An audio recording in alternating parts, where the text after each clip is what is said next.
Make it 5 in a row for the Vancouver Canucks, streaking at the end of a season where every single point matters. Bruce Boudreau won 11 of the last 12 in his first season as a head coach for the Washington Capitals to get them in the playoffs, and why not do it again? 5 wins in a row against some decently tough competition at times. We're talking wins. This one against the Arizona Coyotes, 2 wins against the Coyotes, a win against the San Jose Sharks, but keep in mind there's also 2 wins there against the Vegas Golden Knights, and that has the Canucks just 4 points out of a playoff spot with a game in hand over the LA Kings, 3 points back of the Vegas Golden Knights, but they are low on time. 7 games to go. They will have to basically win out to get in. But, I mean, they're showing that if any team is going to win out to end this season, it might as well be the Vancouver Canucks. A dominant performance over the Arizona Coyotes. Guys, the Canucks have played the Coyotes 3 times this year. The overall score is 17-3 in favor of the Canucks. 5-1, 5-1, 7-1. A phenomenal game. I was glad to be there. Glad I bought a ticket last minute to get into the stands as a solo, my first solo Canucks experience, and it was an absolute banger. We'll break this one down really quick because I didn't take notes throughout the game. Obviously, I was at the game. I was having a couple of beers, having a good old time. I'll give you my pluses, my minuses, my overall thoughts on this game, and then we'll go to you, the people. You guys are going to be the specialty in this one, folks. 7-1. Let's go. And who else to start it? The hottest player in hockey right now. No, it's not Austin Matthews. It's not Jonathan Huberdeau. It's not Roman Josi. It's Alex Chiasson. Alex Chiasson has been on an absolute heater lately. I don't know why. I don't know what has gotten into his Wheaties. He is absolutely tearing up the league. His 11th of the year, a JT Miller pass, sort of a shot pass, one of those hard passes that he tips home to make it 1-0. Canucks on top early. Brad Richardson gets inches away against his former team from scoring, but some D-man robbed him on the goal line. It was excellent play.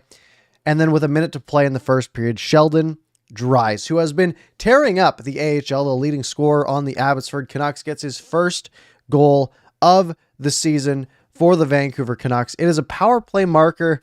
Getting out there on the second unit, Brad Hunt, hard pass on the ice. Dries tips it up over Vejmelka, and it's 2-0 going into the intermission. And if you know the Arizona Coyotes, you know that's going to be a tough lead for them to claw back from. Second period, Elias Pettersson basically calls game.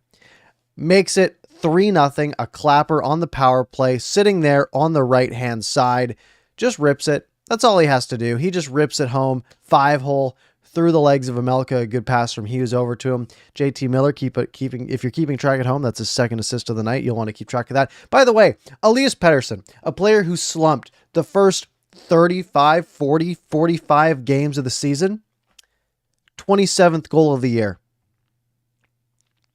That's not bad for a player who couldn't buy a point to start this season.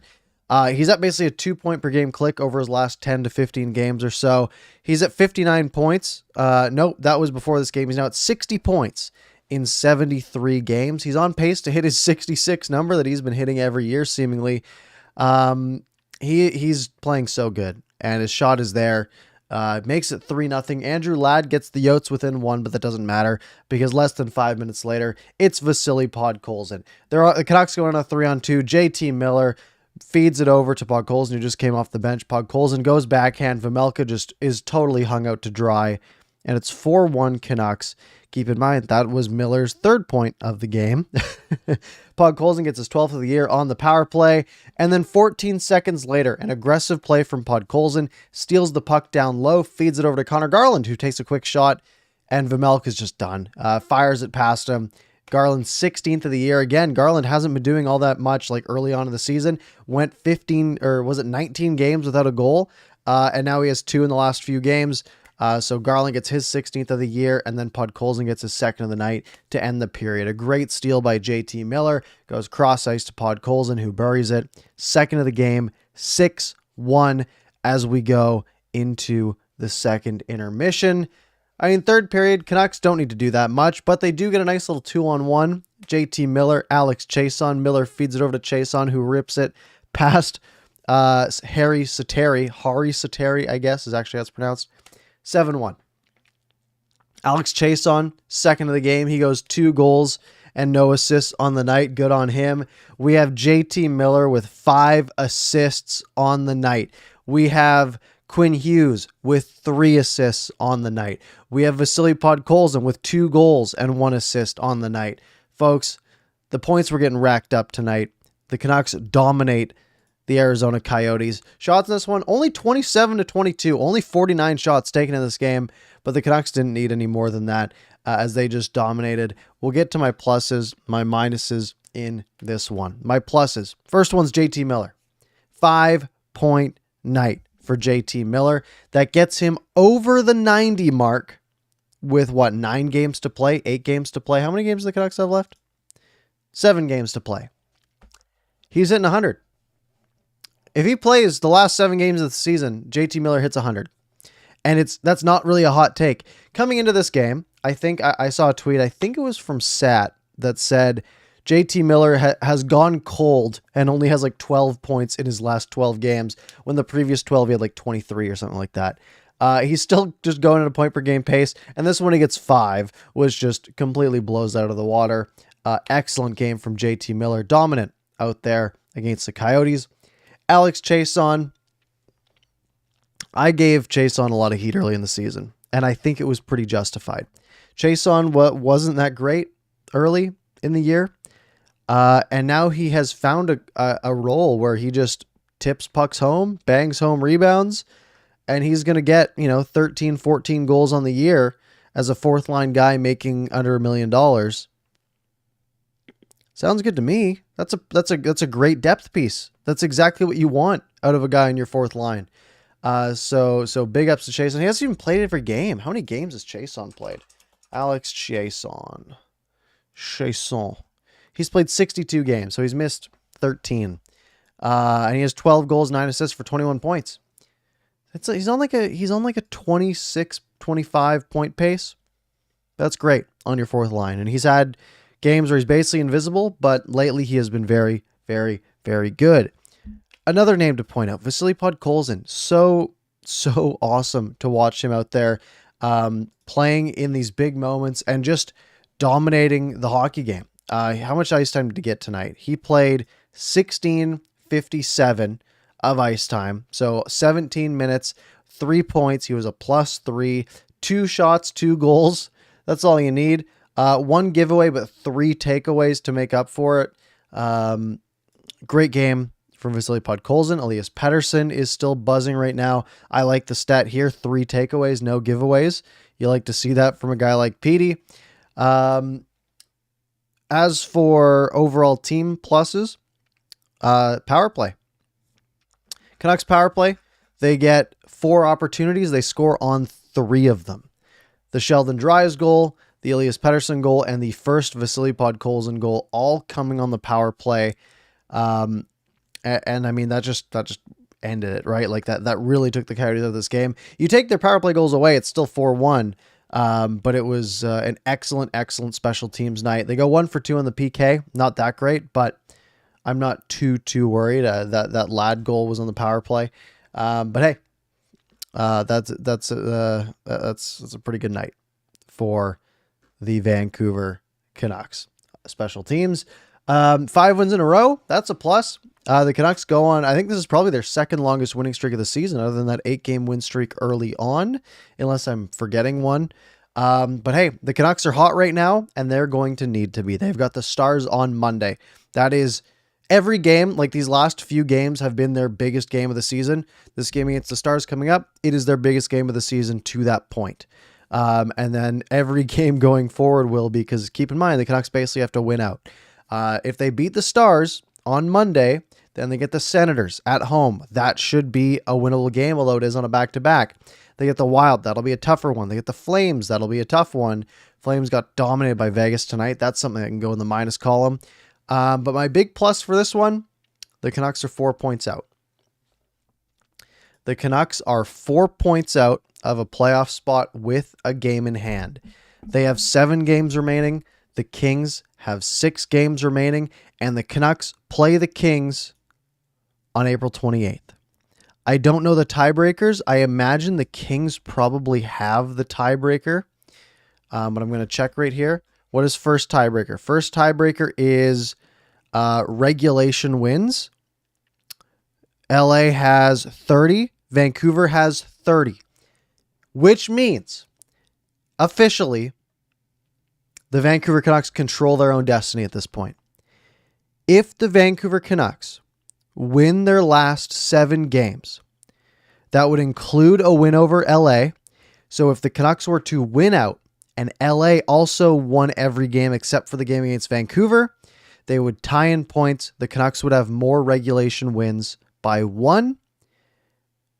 The Canucks control their own destiny. And to be at that point at this time in the season is crazy. But they've gotten there. And if LA loses a couple more games here, I mean, what is the Kings' schedule here? Let's go Los Angeles Kings. They've got Columbus tomorrow. Or not tomorrow, Saturday, 7:30. A game they should win. They've got the Ducks, a game they should win. They've got the Blackhawks, a game they should win. They've got the Ducks, a game they should win. They've got the Kraken, a game they should win. And then they have the Canucks as their last game of the season. The Kings have a bunch of very winnable hockey games, which is why the Canucks basically got to win out. They control their own destiny. Mark says, isn't Vegas in the system? Oh, I think you're right. Sorry, that was dumb of me. They got to pass Vegas too, eh? Sorry, I'm dumb. I was wrong. But hey, Vegas could fall apart, right? I forgot that Vegas won tonight and that ruins everything. All right. Well, ignore everything I said. Hopefully the Golden Knights lose a bunch. What are their games against? They've got the Oilers. That's tough. They've got the Devils. That's pretty easy. They've got the Capitals. That can be tough. They've got the Sharks. That should be easy. They've got the Stars. That can be tough. They have about 4 pretty decently tough opponents. Oilers, Capitals, Stars, Blues, and they have 3 easier ones. The Devils, the Sharks, and the Blackhawks. Pretty similar boat to the Canucks, where the Canucks have a couple of easier opponents in the Sens and the Kraken, and then they've got a few harder ones as well. All right. Minuses, Bo Horvat. I didn't know what happened. I didn't see it. I was watching the game from up top, and I did not see what happened. It says lower body injury. Bruce Boudreau says Bo Horvat's going to be okay. They didn't bring him back because he has a comfortable lead, or because the Canucks had a comfortable lead. They're hoping he'll be ready to go for Monday. So that minus hopefully isn't too big of a minus. The Canucks get a nice 3 days off. Friday, Saturday, Sunday, all rest days. The Canucks don't have to play. I'm probably going to try to go to that game Monday because they're on an absolute heater, and that would be very fun. All right, let's go into your comments, your thoughts, your opinions. Am I able to zoom in on this? Let's see. Nope. All right. Let's see what we've got here. Dominic saying, hopefully Horvat can just walk it off. Him being injured would be a final nail in the playoff race coffin. It wouldn't be ideal. Keep in mind, teams win games without good players quite often. The hockey is weird because one player doesn't have that much of an impact sometimes, but sometimes they do. But yeah, the fact that he should be back Monday is big. Big. Aisha says, does JT hit 100? I think so. He's got, 9 points to go? Why can't he get 9 points in 7 games? That's a low pace for him. He might hit 110 at this point. SMG asking how many points Chason has in his last 15 games. I'm not entirely sure. Again, it wasn't something I could look up because I was at the game. I wonder if I probably could pull this up. If I go like stats, and I go for the Vancouver Canucks, get stats, and I lost the window. I don't know how to get to the skaters. Okay. Chason. Alex Chason. Get stats. Oh, I thought I could select like a certain game date range. Oh, here we go. Date range. Let's go to Let's just look at, I don't know, March 15th to now. Jason. So since March 15th, Chason has played 15 games, has 10 points. So there's your answer. 6 goals, 4 assists in his last 15 games. I don't know if that's actually updated to this one. It should be, because NHL.com says he has 12. So yeah, 6 goals, 4 assists in his last 10 games. He's a +5 in those 15 games. So good on him. He's shooting at 24%, which is not sustainable.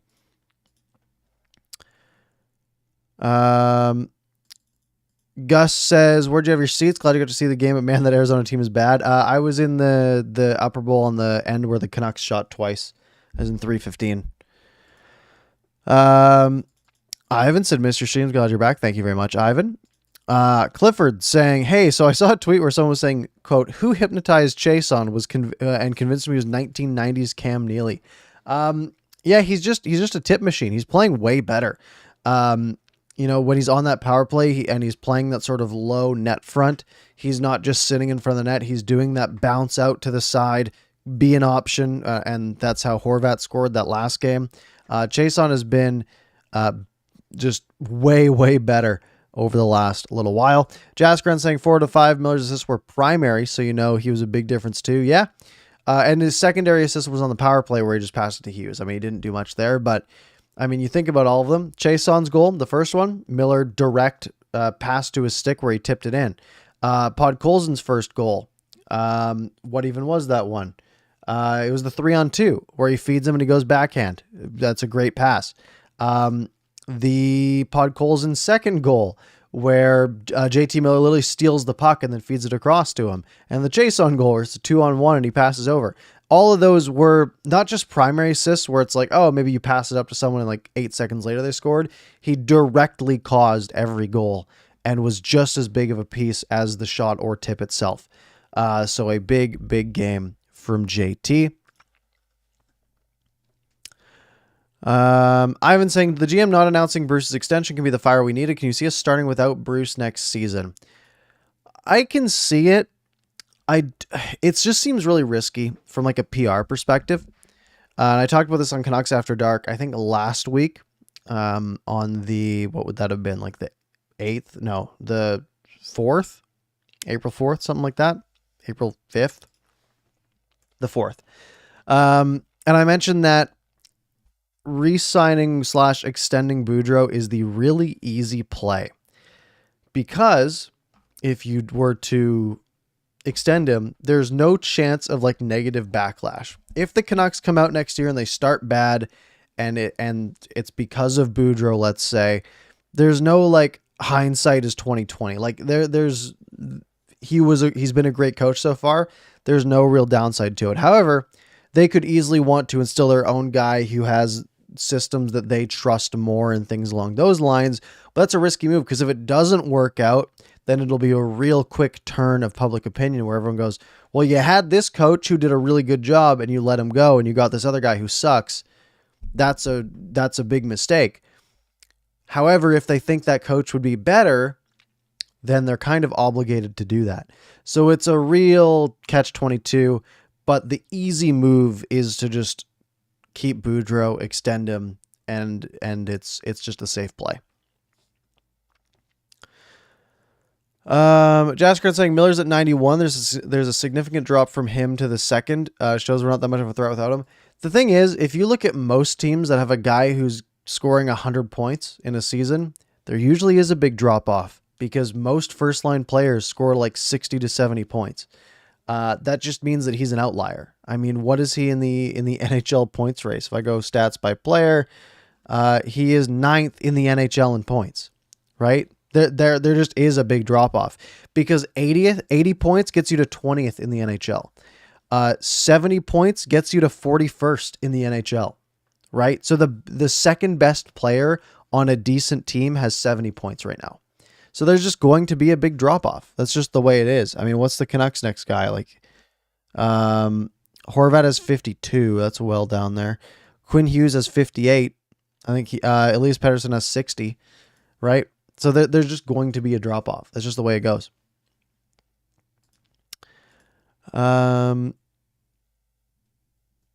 Let's see here. Kai saying, I've been loving Lockwood's physical play and speed, but he needs to continue improving his awareness and vision. He's being lit up a lot lately. That'll improve. Yeah, I'm not worried about that. He's played like a handful of NHL games.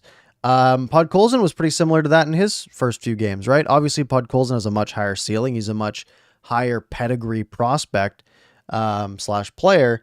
But Lockwood, I'd much rather see this where he's sort of running around sort of like a lost bull where he's running into people and trying to steal pucks and doing all this stuff, and maybe it isn't working because he's not, you know, thinking the game at a super high level, but he's giving it his all and he's just going out there trying to make something happen. I'd rather that than someone sort of sitting back being tentative and, you know, making mistakes and not being physical at the same time, right? At least making some sort of impact. He almost scored a goal tonight. He almost scored his first off a play in the second period. It'll come. I think he's just going to get better and better. Clifford said, what I was most impressed with was how they responded after Ladd made it 3-1. Like 5 minutes later, it's 5-1. Yeah. That Ladd goal, it didn't deflate them. It was a power play goal. They were still up 3-1. They could have easily sat back and be like, all right, we're just going to hold on and not do much. And they kind of did that. And then they got a power play and they took advantage of it. Podkolzin scores. They go out, they score again, 14 seconds later. And that's it, right? You're not coming back from 5-1 with 25 minutes of hockey left. It's just almost impossible. So yeah, they didn't sit back. It was big. Let's see here. Bruce says, for next, would you re-sign Richardson and Chason if their contracts were cheap? I'm almost okay with signing anybody for a contract that can be completely 100% buried in the minors. Any player that makes under, I think it's like 1.05 million or something. It changes every year. It might be 1.1 at this point. Because when you send a player to the minors, you get that much cap relief. Or up to that much cap relief. So if they have people that make less than that, I literally don't care about those contracts. The only issue there is you're only allowed to have 50 professional contracts on your roster. So they do take up roster spots. They do take up roster space. If I had to pick one of them, I'm probably picking Chason at this point. But just because I think he's younger than Richardson. But that's kind of it. Jaskrin saying those 4 losses against the Sabres and Wings are really hitting us right now. Imagine we've played and won against them. Yeah, it did suck, and it did sort of kill my enjoyment for a little while. But you can say that about any team, right? I mean, you look at the LA Kings right now. I bet I can go back. Let's find some bad teams that they lost to. They lost 6-1 to the Kraken on March 28th. They lost 4-3 to the Blackhawks on March 24th. Who else have they lost to? That's kind of sad. Scrolling a bit, they lost to the Sharks 6-2 back in January. Like you can find these games with any team, right? You look at the worst teams in the league. You look at the Seattle Kraken. They've still won 23 games this year. The Arizona Coyotes have won 23 games this year. The Montreal Canadiens have won 20 games this year, right? There just are those games for every team. And it's unfortunate the timing that they happened because it really killed a lot of momentum. And we can look back at those, but you look at the games that the Canucks have won that maybe they shouldn't have, right? You look at that game against the Hurricanes, whenever that was, right? That was January probably. When was that? December 12th, when the Canucks won 2-1 against the Hurricanes. That was a game they got dominated and they shouldn't have won. Beating Vegas a couple of times, right? 5-1 against Vegas is probably an anomaly. They beat the Avalanche 3-1, right? It all balances out. You're going to lose against some bad teams and you're going to win against some really good teams. It's because it's a really even league. There's a lot of parity in the NHL.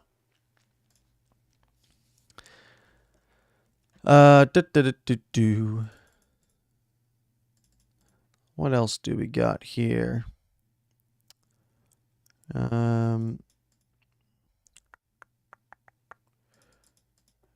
Jaskarn saying, even if we don't make playoffs, we had a top 15 pick. They could get 16 because there's 32 teams. But probably, yeah. Probably. Kai saying, I know it probably doesn't matter too much, but who do you prefer as the D-man playing forward, Burrows or Hunt? I don't know. They put Burrows out there when Horvat got hurt, and I noticed that a bit in the second, I think. Late second, he was out there as a forward when I was paying much attention. I don't really care. You just got to fill the role, especially in a game like this. It really doesn't matter. Monotone Cube says, I think the Canucks could catch either Nashville or LA. Yeah, so they'd have to either catch Nashville and Dallas or LA and Vegas. It's kind of a mess that they're in. Evan saying everyone can agree Pettersson can get 30 goals for sure. I wouldn't say for sure, but I mean he needs 3 more in 7 games. I mean it's possible. It's not like a gimme though.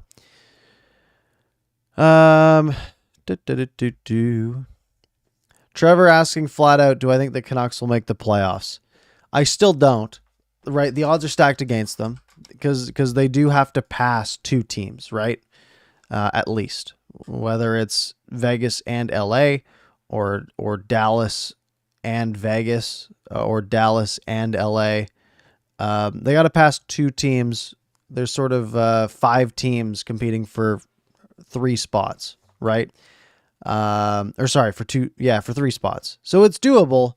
It's just not very likely. And keep in mind the Jets are kind of still in it too, but that shouldn't be a worry. Where are the Canucks playoff odds at right now? Money Puck has them at 9.13%. So doable. 1 in 10. It's better than where they were at this morning. They were at 6%. It's better than where they were at 5 games ago. They were at 1%.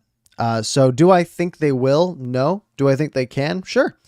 Why not? It could happen. It's possible. Peter says, Parker, think the Canucks make the playoffs magically? Do you think that will affect Alvin's and Rutherford's plan? I don't think it should. Because again, the goal is not to make the playoffs. The goal is to win a Stanley Cup. And if Alvin and Rutherford thought that this current team was the 19th best team in the NHL and they sneak into the playoffs and they're actually the 13th best team in the NHL, still the same. They're still not like a top 5 team in the NHL. They're not a true contender. They still have a long ways to go to get to that point. So I don't think it should. It might a little bit, maybe in regards to JT Miller. Excuse me. But I don't think it really should affect their plan.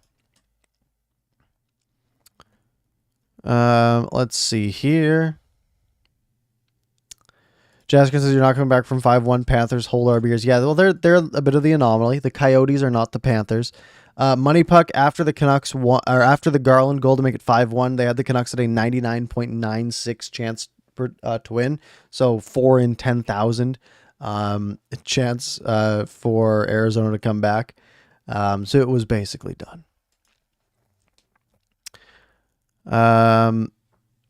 Edmund says, I'm surprised that Pettersson has over 60 points. Looks like he was on pace for a 40-point season. He may tie his 66. Yeah, he just seems to get 66 every year, which, I mean, is good, but we'd like to see him get to 80 or so next year. Jasper going to say if we can clear up the cap space on Myers or Oyel, it'd be great. Yeah, if you can get rid of either of them for nothing. I mean, it looks like Tyler Myers might have positive value. I could really see his name getting floated about in the offseason if he has any value, because I think this management group is one, they have no real attachment to Myers. 2 more years at $6 million. I think they could probably be shopping him. As of July 1st, he goes from a no trade down to a 10-team no trade. So that'll mean 22 teams that he can be traded, or 21 teams that he can be traded to. I wouldn't be surprised to see Tyler Myers on the move at some point if they can get anything for him or nothing for him. I just think that would be a pretty savvy move. Victoria says, the start of the season, we wouldn't even think about making the playoffs. I mean, yeah, if you're talking about like 25 games in, absolutely. I'm glad this team's been fun to watch and root for playoffs again or not. Yeah, here's the thing. We are watching meaningful Vancouver Canucks hockey games in the month of April. I mean, that's an upgrade. It's something we haven't had lately. I mean, even in the shortened season last year, they were well out of it by then. Um, we are watching fun hockey, games that actually matter. They are unlikely to matter, but they actually matter. And that is, it's a very fun place to be. I'm having a lot more fun over these last 10 days or so than I was at the end of last season. That is for sure. Bruce says, are the Canucks missing Besser? No, so I think he should be the first to get traded. I heavily disagree. I've always been on the Besser train all year. Are the Canucks missing him? Probably. I mean, sure, they've won 5 games in a row without him. Okay. They've had guys hurt before.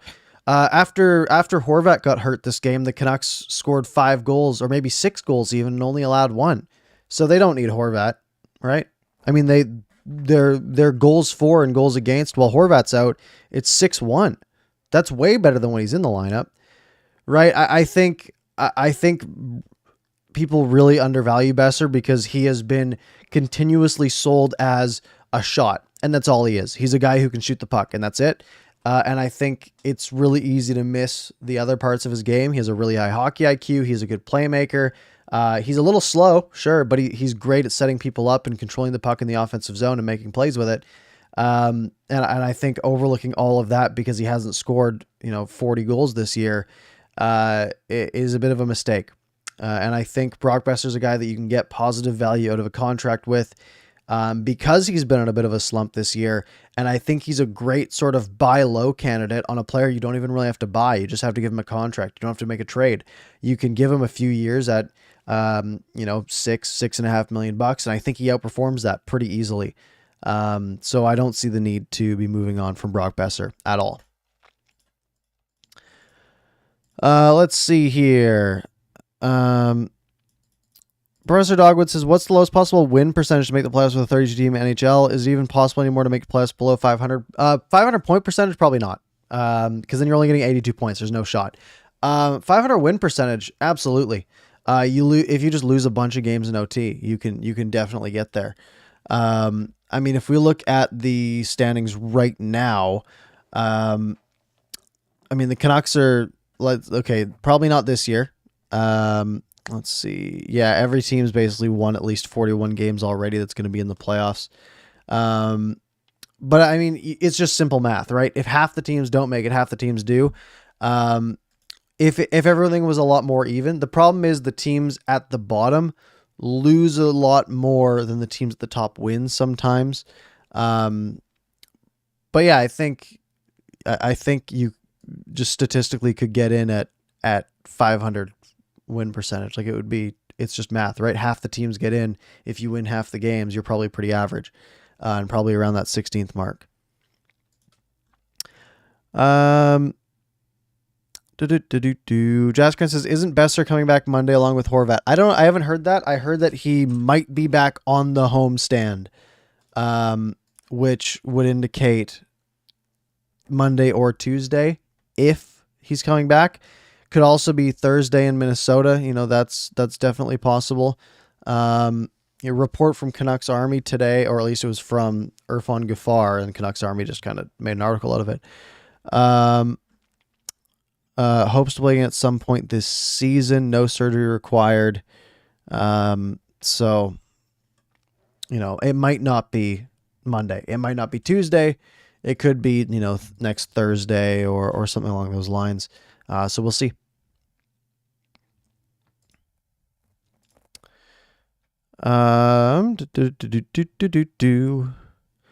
Minnesota and Calgary are road games, Jaskaran. Gus saying hopefully this game serves as a confidence boost for the players. I don't know if it's even this game. I think it's nice that they didn't have to try that hard tonight. They got it ahead. They're up 3 goals 25 minutes in. They sort of coast a little bit, especially 35 minutes in. They're 35 minutes in. They're up 4 goals after that Garland goal. They could coast. A bit of rest, and they get a lot of rest over this next few days, which is very nice for them. Jasker also saying Demko had an easy night. Absolutely, I finished 22 shots, was it? Only 22 shots. That is a great accomplishment for a defense to only allow 22 shots. in a game. That's great. Let me take a look here. This is clearly wrong. What is going on here? NHL.com. I'm trying to sort by... Oh, I'm on the second page. Sorry, I was trying to sort by assists. JT Miller is 7th in the NHL with 62 assists, tied for 6th with Patty Kane. That's so sick. That's so cool. Super, super cool. Eastside Shy saying, any update on Horvat tonight? He seems to be okay. They said they didn't put him back in because it was a blowout. And they might, he should play Monday is the idea. But again, we've heard that before. And so I'm not trusting it very much, to be completely honest. I think with that, we're probably going to wrap it up here, folks. Thank you guys very much for hanging out with me. Thank you to Carol for joining as a VIP. I appreciate it. If you missed any part of the show, you can rewind back to the beginning. You can find it on your favorite podcast platform. Make sure you're subscribed, hit the like button, do all that good stuff. Next game is Monday, 7:30. Not sure what we're going to do about that because Canucks After Dark normally goes at 10. Clay is going to the game on Monday, and I want to go to the game on Monday. So we will see. If you're a Canucks After Dark follower, you might be getting a show on Tuesday or Sunday or something. I don't know. Just make sure you subscribe to this channel, and the Canucks After Dark channel will update you there, or on Twitter at ParkersPucks. I hope you all have a good night, a good long weekend, as tomorrow is a stat. Have a lovely time, and I will talk to you all next time.